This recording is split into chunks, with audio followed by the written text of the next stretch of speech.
El caos se extiende entre los milicianos de los buscas y walkie-talkies de Hezbollah, explotan en masa y el terror se extiende entre sus milicianos. El Confidencial. 9 muertos y 2.800 heridos al explotar los buscas de Hezbollah en Líbano. La Voz de Galicia. Miles de buscas explotan a la vez y dejan al menos 9 muertos y 3.000 heridos. 20 minutos. Ataque coordinado y masivo a Hezbollah. El mundo entero se pregunta, ¿pero quién ha sido y cómo lo ha logrado? 20 minutos. ¿Qué hizo explotar los buscas de Hezbollah? El Economista. Así se activaron simultáneamente los buscas para explotar en Líbano. La Razón. Explosivos ocultos en 5.000 buscas fabricados en Hungría. El Mundo. Israel colocó entre 28 gramos y 56 gramos de explosivo en 3.000 buscas importados por Hezbollah desde Taiwán. Israel no reivindica el ataque, pero todo apunta a su autoría. Eldiario.es. Las explosiones de los buscas de Hezbollah tienen detrás al Mossad. ¿Y ahora qué? Europa Press. Líbano pide a la ONU que ejerza máxima presión sobre Israel. F. Israel arma a sus comunidades del norte. Escenario mundial. Israel se prepara para una escalada de conflicto en la frontera norte con Líbano. ¿Es lícita esta acción de guerra o hasta en la guerra hay límites? ¿Tiene derecho Israel a defenderse a cualquier precio? Lo analizamos.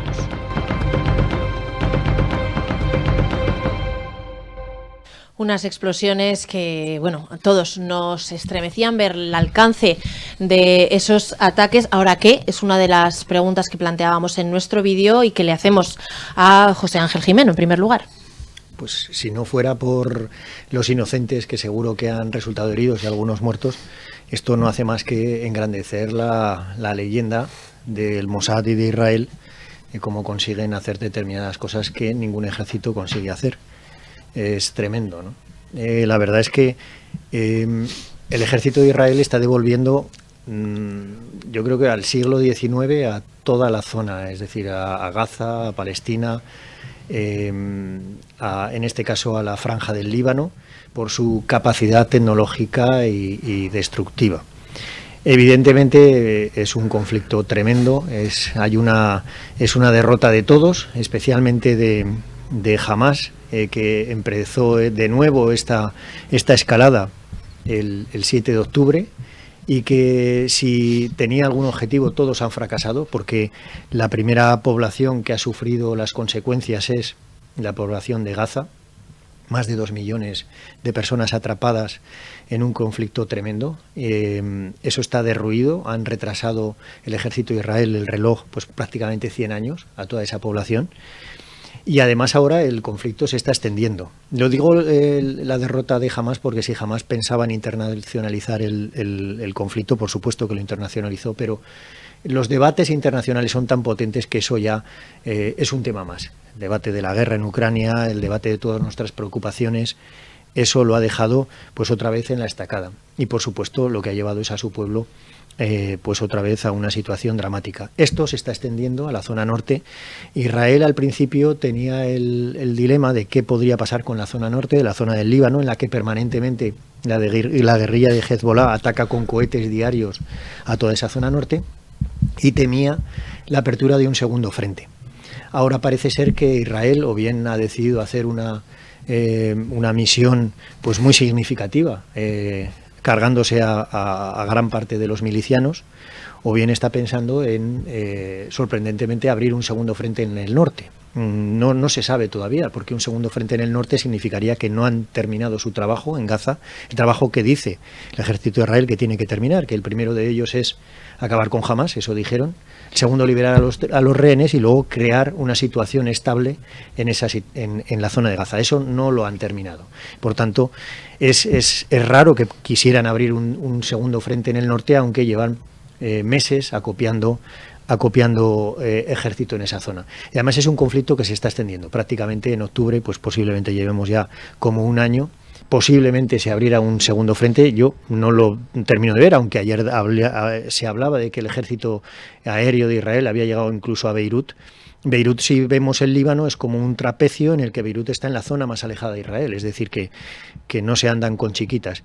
Pero como digo, el abrir un frente en la zona de Hezbollah, en la zona norte, en la zona norte de Israel parece en estos momentos imprevisible, pero en cualquier caso es un avispero y no sabemos qué puede pasar. Lo que sabemos es que ese conflicto ha llevado, como digo, a 100 años antes a todo lo que le rodea. La situación de Gaza es indescriptible, la situación de la franja del norte, tanto para los colonos israelíes como por supuesto para la gente del Líbano, de esa zona, es tremenda. El Líbano es un país destruido desde hace mucho tiempo, y la situación de Jordania es tremenda también desde hace muchísimos años. Tiene grandísima población de Palestina en esa zona. Es decir, es una zona del mundo destruida para muchos años, y esto lo que hace es una muesca más en esa situación.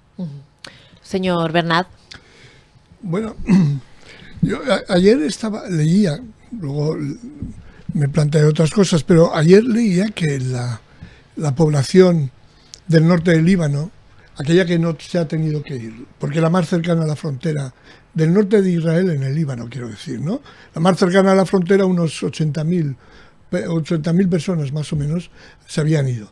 Pero a 35 kilómetros al sur, una ciudad como por ejemplo Acre, pues llevan 10 meses sufriendo la guerra, sufriendo el impacto de misiles de vez en cuando. Y hay un verdadero cabreo entre la población israelí de esa zona, porque están planteando que se abra el frente, que se haga una guerra ya definitivamente contra Hamas, contra Hezbollah.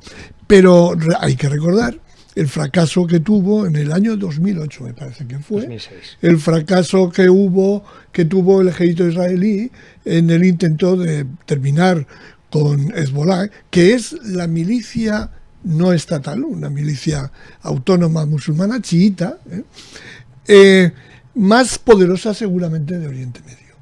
Y la verdad es que el fracaso del ejército israelí aquel año, yo creo que está presente en la memoria de muchos israelíes, y que por lo tanto efectivamente abrir un segundo frente, aunque haya una presión de la que acabo de citar, eso lo veo difícil, pero no imposible. Hay que tener en cuenta que el propio Netanyahu se juega mucho en esta guerra. Hay que olvidar que Netanyahu, si deja de ser presidente del gobierno israelí, lo primero que tiene es dar cuenta ante varios tribunales de justicia por algunos delitos anteriores a su mandato. Pero yo creo que este asunto no hay forma de solucionarlo si no se enfoca en el marco de una negociación. Y es una negociación donde tienen que entrar a formar parte de ella, además de las potencias. Yo creo que Estados Unidos es evidente, porque es uno de los principales sostenes israelíes, pero tiene que formar parte estados musulmanes, árabes, como les queramos llamar, que yo no tengo muy claro si quieren llegar a un acuerdo de paz ahí.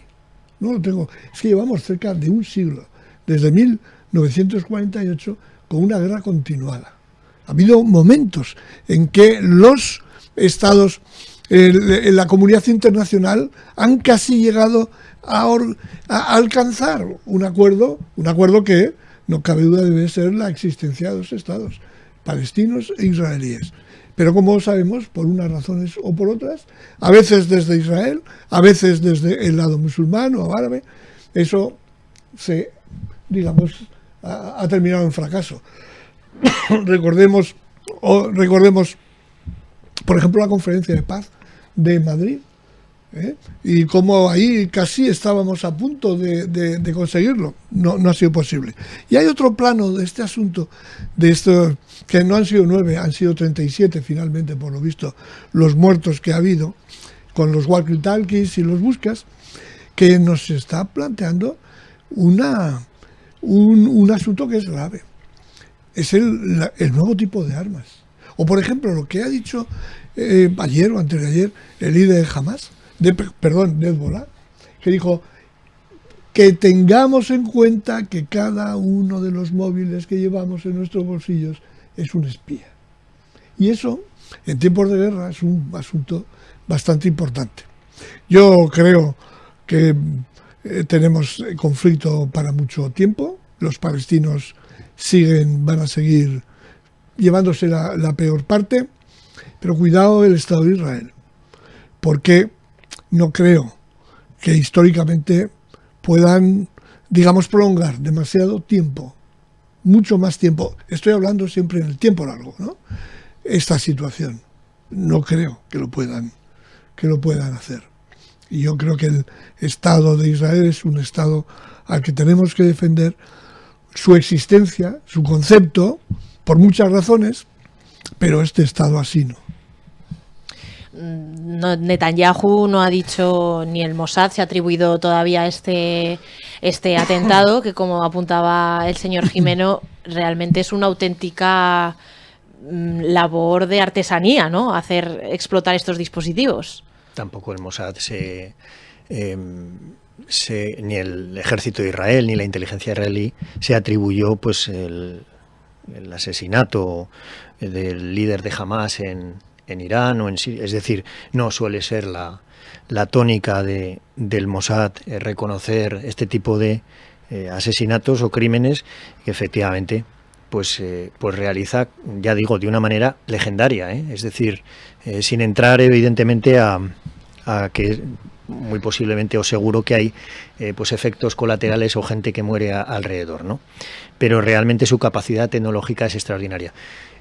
Realmente es que ojalá en esa zona rigiera no ya los derechos humanos, sino la mera ley del talión, esa ley del código de Hammurabi en la que decía que ojo por ojo, diente por diente. Las consecuencias de cualquier gresca o problema se multiplican para cualquiera de los agresores por 4 o por 5. Es tremendo. Las reglas normales de la guerra no se respetan en esa zona de manera histórica, es decir, por cualquiera de los contendientes. Es una guerra cruel para todos, para los que tienen culpa y, por supuesto, para los inocentes. Como decía Enrique... Sí, no, perdona, no, termina, perdona. Como decía Enrique, es una situación complicada, pero yo creo como el Israel o el ejército de Israel está sembrando, evidentemente, mucha destrucción, pero está sembrando para el futuro. Es decir, al final no hay otra posibilidad que llegar a acuerdos y tendrían que llegar a acuerdos. Es muy posible que lo que quiera es crear zonas de un espacio de seguridad en la zona norte de Israel, para evitar que, como lo que decía Enrique, de esos cohetes y de esa presión constante frente a su zona, por supuesto, desmilitarizar y eliminar todos los grupos posibles de Hezbollah en esa zona, para que cuando lleguen las negociaciones, que llegarán en algún momento, pues tener mayor seguridad para su espacio. Eso es lo que puede estar buscando, porque efectivamente es un conflicto durísimo en que ninguna de las partes van a ceder.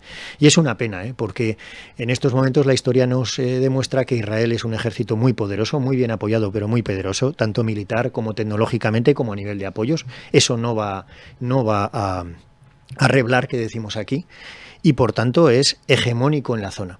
Lo que tendrían que comprender muchos países es que esa guerra está perdida y que hay que salvar las generaciones posteriores.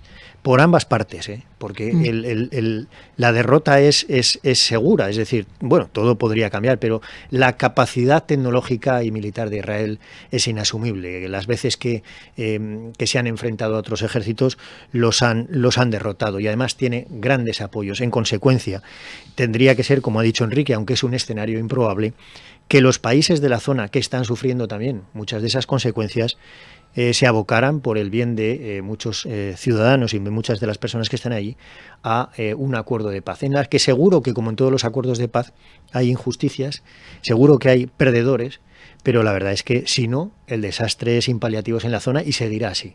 Oye, pues fíjate, José Ángel, ¿hasta qué punto la complejidad afecta a todas las partes? Porque no hay solo dos partes, es que hay más, hay bastantes más, pero digo en la zona, no desde el punto de vista del exterior de Oriente Medio. Por ejemplo, ¿a qué me refiero? Hezbollah es una representación, ¿sabes?, muy vinculado a Irán, pero es una representación del islamismo chiita. Pero si te vas al sur, si te vas a Hamas es sunita. Bueno, los problemas que hay entre los países árabes, entre este tipo de actitudes, entre este islamismo, el uno y el otro, llega al terreno de la política y al terreno de las relaciones entre ellos. Por lo cual, a veces, cuando se progresa por un lado, el otro intenta poner dificultades. Y ocurre lo mismo en Israel, no cabe duda. Pero claro, esto todavía hace las cosas mucho más complejas, no cabe duda. Sin duda, es que es verdad, pero uno se fija, por ejemplo, en países como el Líbano. El Líbano en los años 70 era la Suiza de esa zona, es un país absolutamente destrozado.